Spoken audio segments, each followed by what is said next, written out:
Praise the Lord. கர்த்தருக்கு ஸ்தோத்திரம். இன்றைய வசனம்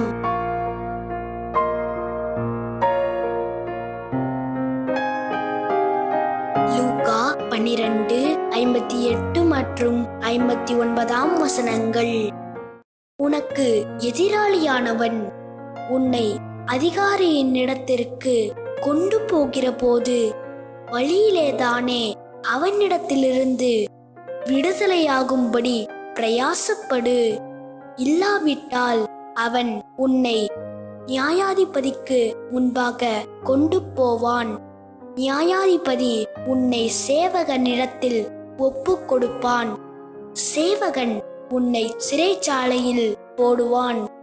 நீ கடைசி காசை கொடுத்து தீர்க்கும் மட்டும் அவ்விடத்திலிருந்து புறப்பட மாட்டாய் என்று உனக்கு சொல்லுகிறேன் என்றார்.